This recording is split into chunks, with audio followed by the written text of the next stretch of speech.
আপনি বলছেন যে 142-কে টাচ না করেই রেফারেন্ডামের আয়োজন করা যাবে। তো আমরা যে জুলাই সনদের মধ্যে সংবিধানের প্রস্তাবনায় কিছু পরিবর্তনের কথা বলছি, তো সেটা কি জুলাই সনদের অন্তর্ভুক্ত হলে সেখানে 142 টাচ হয়ে যাচ্ছে না? এখানে আমি ব্যারিস্টার সাহেব একটু শেকায়েত করি। প্রস্তাব করা আর সংবিধান অ্যামেন্ডেড হয়ে যাওয়া এক কথা নয়। তো সুতরাং যেহেতু আমরা প্রস্তাব করছি, কনস্টিটিউশন অ্যামেন্ডমেন্ট করে ফেলছি না, ভবিষ্যতে করব, এই জন্য 142 এখানে দরকার। তখন এক্সট্রা আর্গুমেন্ট হবে যে হোয়াট ইউ আর সেইং, আপনি যেটা ডাইরেক্টলি বলতে পাচ্ছেন না, এটা ইনডাইরেক্টলি বলছেন আর কি।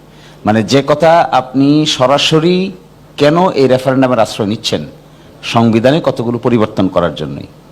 এখন যদি এসে বলি আমরা যে প্রস্তাব নিচ্ছি, কিন্তু প্রস্তাবটা কি সেইখানে তো মেরিটে টাচ করতেছে। প্রস্তাব তো ভ্যাকুয়ামে নাই, প্রস্তাব তো আমরা জানি। প্রস্তাব একটু ইন্টারভিউ করি, তাহলে কি হবে? What cannot be done directly? আমরা জনগণের কাছে প্রস্তাব করছি যে সংবিধানের এই সমস্ত বিষয়গুলো, যেটা মৌলিক বিষয়গুলো টাচ করবে, সেগুলো পরিবর্তন করতে চাই। সেটা পরিবর্তন হয়নি তো যে আমাকে 142 দিতে হবে।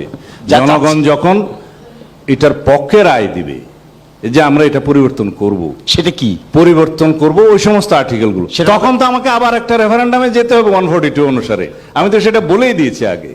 এটাই তো বলছি আপনাকে। তাহলে কি হচ্ছে, প্রথম যে অপশনটা আমরা অ্যাপ্লাই করতেছি, এটার ভিতরে তো কনস্টিটিউশনের প্রস্তাবনা।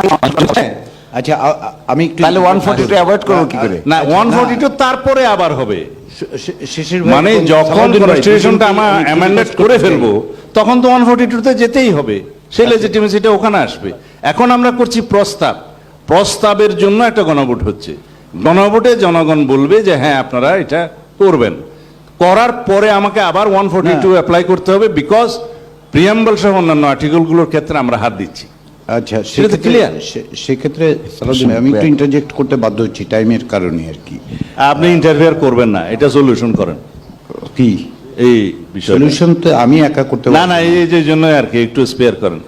আর কোনো কোয়েশ্চেন আছে? এই প্রশ্নটা কিন্তু একবার উঠবে যে যে জিনিস আপনি ডাইরেক্টলি করতে পারেন না, সেই জিনিস আপনি ইনডাইরেক্টলি করার চেষ্টা করছেন। আমি আমরা যতই বলতে চাচ্ছি, করে ফেলেছি এবং করব, এই প্রশ্নটা হচ্ছে মেইন। যেহেতু করার জন্য জনগণ অনুমোদন দিচ্ছে, করার পরে আবার 142-তে যেতে হবে, সেই মৌলিক বিষয়গুলো যেহেতু আমরা টাচ করছি। তাহলে তো এই প্রশ্ন দাঁড়াবে, এই শুধু করব এইটার উপর রেফারেন্ডাম নিতে চাচ্ছেন কেন? এক ধরনের জনগণ পক্ষে আছে কিনা এই সাংবিধানিক সংস্কারগুলোর পক্ষে, যেহেতু এটা একটা বাধ্যবাধকতা সৃষ্টি